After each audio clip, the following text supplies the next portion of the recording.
The Philadelphia Phillies have now won 3 consecutive games following off a walk-off hit from Trey Turner and back-to-back comfortable victories against the Nationals and Marlins. But I do want to highlight one specific player in this video, Weston Wilson, who made some history for this Phillies team and is a bit of a surprise that could be growing into a bigger role on this roster than we initially expected. Now, before I dive fully into the news here, I do want to make sure you guys are smashing that subscribe button. That at this point in time, 92.3% of you guys tuning in the video have not subscribed to the channel just yet. We got to get this Phillies Digest family jumping, get everybody growing and a part of it. I do think this team is back on track, so hopefully some fun baseball ahead. And let's get right into the topic of today, which is of course Weston Wilson and him hitting for the 10th cycle in Philadelphia Phillies history. He also becomes the first rookie to ever make this happen. That of course meaning that he hit a single, a double, a triple, and a home run in the same game. A 4-for-4 performance with his first hit coming in the 4th inning. So not exactly a clean route to this here.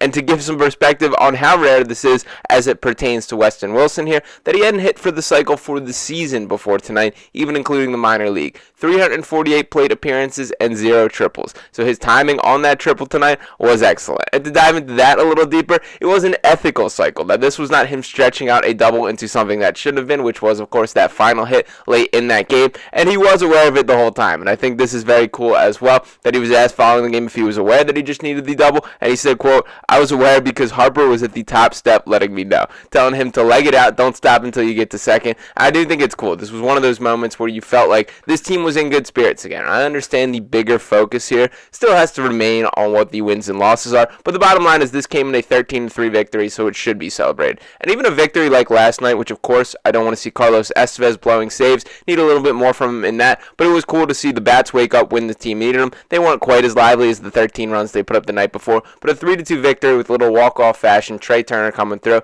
I think is good for everybody here. Now I know we have to take things with a bit of a grain of salt, that this is a bit of an easier patch in the schedule. Neither the Nationals or Marlins are the caliber of teams that this Phillies team really has to cement themselves as better in when push comes to shove and we get to the playoff run. But ultimately, a win is a win. You can only beat who is in front of you, and I think the Phillies needed these level of matchups at this point more than ever.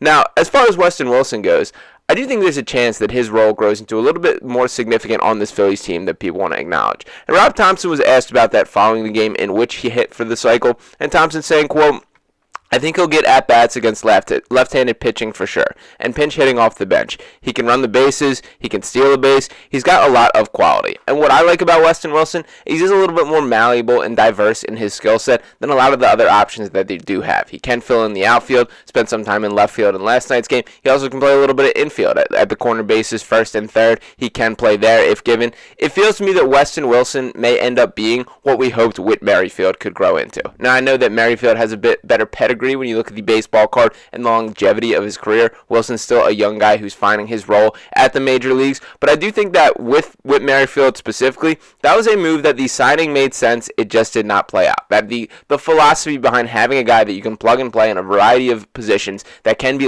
a bit of a utility guy who fills in and hopefully steps up for some big hits is still a necessary role on this Phillies team. Merrifield just wasn't carrying it or doing enough to fill what he was being paid to do, and ultimately the Phillies needed more out of him. So they cut bait with him, did release him, and by the way, he has been nothing special since moving on from this Phillies team. I do think there's some guys that can't quite walk that balance of not being an everyday player or can't find their momentum or their groove when you're kind of getting sporadic opportunities. But although, on the other hand of that, or during the time in which there was a variety of injuries and Merrifield essentially was an everyday player, he still wasn't good enough. So I don't want to make excuses for him in that regard. But with Weston Wilson, he is a guy that I'm optimistic about, can be different from that. That he's scrapping, he's hungry, he's still finding his MLB role, and I think this could be a valuable part of it. I do like that what he brings with the bat. He feels like a ball player in a way that I haven't kind of seen with a lot of the other guys getting these opportunities. Now, another guy that does feel like a ball player to me, Yohan Rojas continues to improve and impress in my eyes. And to pull up specifically what he has been doing, that since the All-Star break, him hitting .310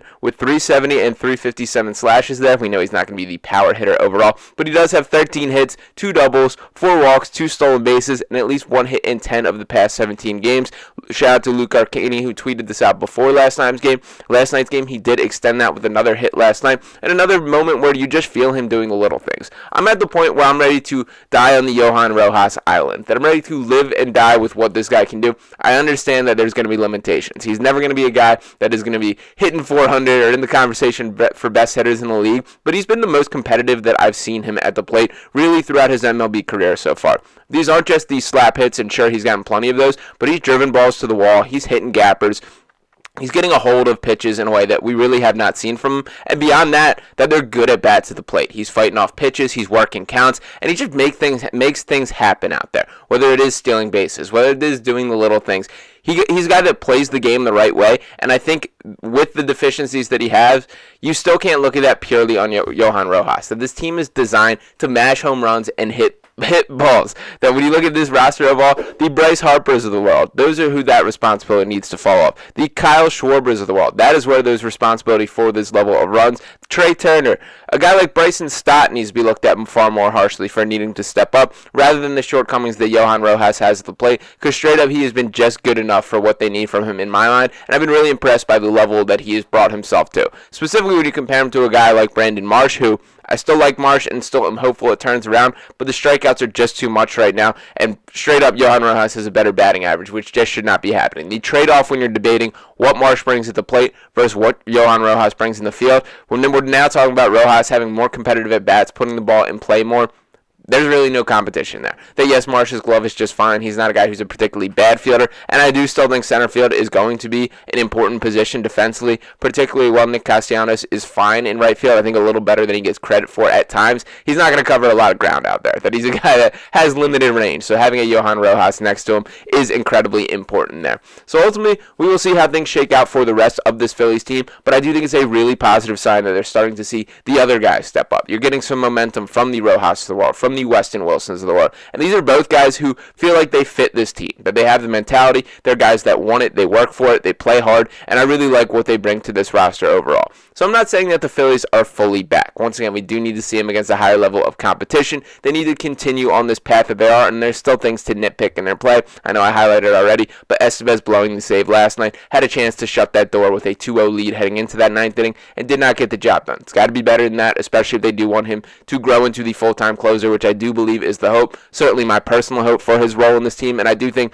from the way that they are kind of giving him the opportunity, giving him the light show when he comes in, that's the hope within the organization as well. So there are things that still need to be improved on, but I still feel much better about this Phillies team than I did at this time last week. That it does not feel like the sky is falling, the end of the world. There's a lot to look forward to. So I'm excited to dive into it every step of the way for the remainder of the season. Hope you guys are on the same page as me. Shout out to Weston Wilson for breaking a little history, putting his name in the Phillies record books, and shout out to you guys for tuning into this video here. So before we sign off, once again, make sure you are smashing that subscribe button. Just 7.7% of you guys subscribe to the channel so far. We got to get this Phillies Digest family growing. We want each and every one of you a part of it for the remainder of the season. So hit that button, drop a like on this video, drop any of your comments below, and I'll be talking with you next time right here on Phillies Digest. Peace.